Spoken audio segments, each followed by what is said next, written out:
What is up, YouTube? We're back at it again with part 2 of this series where we are going to be looking back on the just awful, pitiful, horrific drafting of the Jacksonville Jaguars over the years as we lead up to the big night on April 29th. So today, we are going to look back on the 2018 draft. And my God,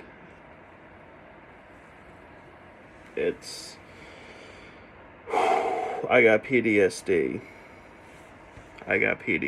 Just going back and looking at this thing.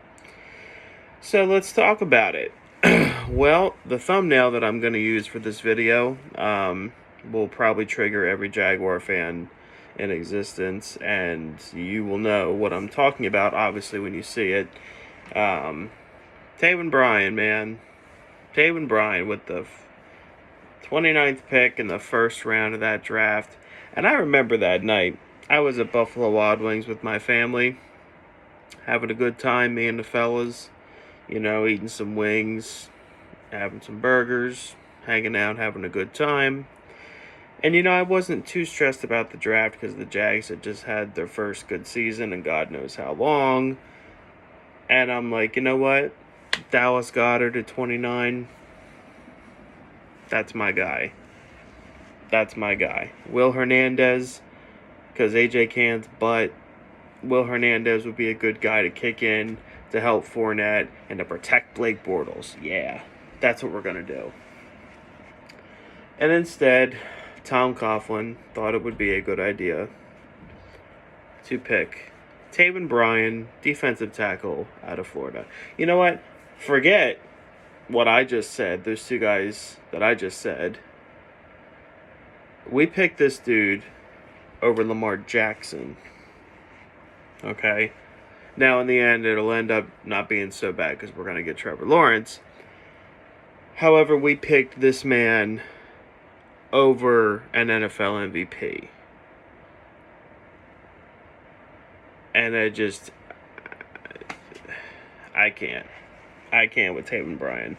He is the biggest waste of space that we have ever picked. I think he's very arguably one of the biggest busts in this franchise's history. Literally, I wish Roger Goodell would have just gone up and said, pass. Would have gotten the same effect. I might as well have been out there these last 3 years. We're going to go over his numbers. First round pick numbers here, folks. 2018, 20 tackles, 1 sack. 2019, 33 tackles, 2 sacks. That's good upward projection. 2020, 18 tackles, half a sack. And was benched for Doug Costin. I'll say that one more time. He was benched for Doug Costin. Okay. We're going to move on from that. I'd be shocked if Taven Bryan is on the roster come September. If this is his last year, for sure there is zero chance, unless by some miracle, I don't even know what hypothetical to give, that he just becomes something. It's not going to happen. And Taven Bryan is one of the biggest busts, first-round busts in Jaguars history, which is quite the feat. Gets a little better. Second round, 61st overall, wide receiver DJ Chark out of LSU. Obviously, we know DJ Chark. DJ Chark is one of the best players on the team overall. Really like DJ Chark. DJ Chark is... I don't know if he's like obviously he's not like a Julio Jones, Odell Beckham kind of receiver. But I think, I'm just going to go over his numbers instead of saying what I think. In 2018, he only had 14 catches for 174 yards. His rookie year, I kind of chalked him up as a bust. because I remember he dropped a game winner against the Eagles in London. I remember him finally catching a ball against New England and then fumbling it immediately. He was nothing his rookie year. He was afraid. I think someone did an interview with him or something, and he apparently suffered with a lot of anxiety his rookie year, which, I mean, it's understandable. But he kicked that to the curb in 2019 and had an excellent season. He had 73 catches, 73 catches, 1,008 yards, and 8 touchdowns.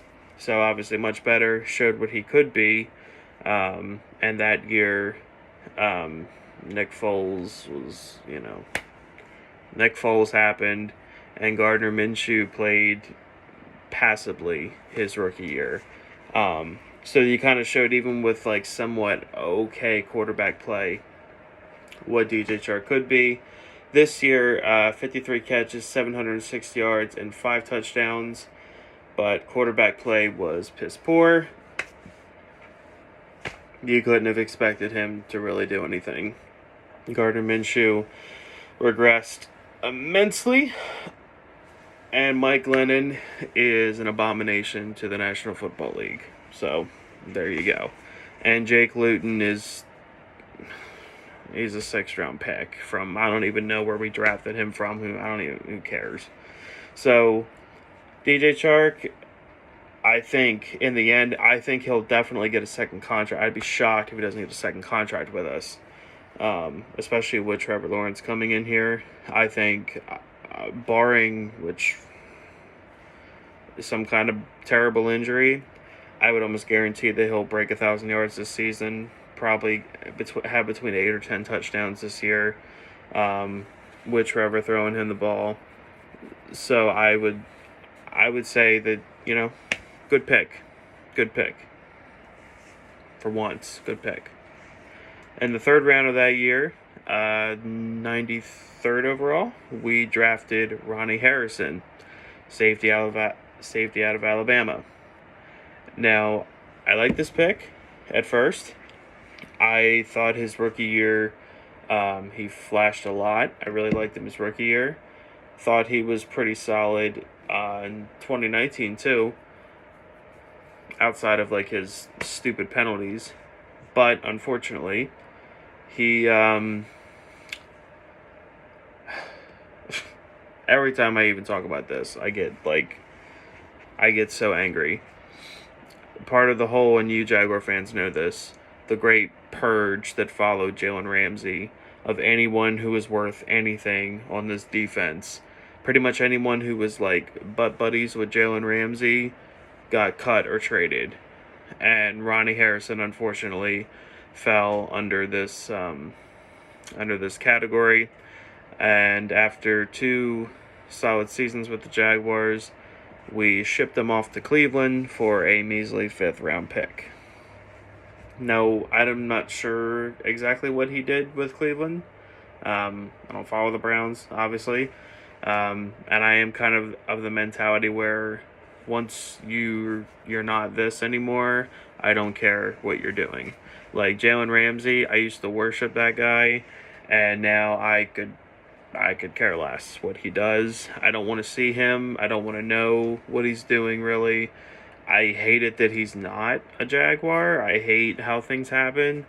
But out of sight, out of mind. Don't want nothing to do with you. If you don't want anything to do with this, then I don't want anything to do with you. That's how I look at it.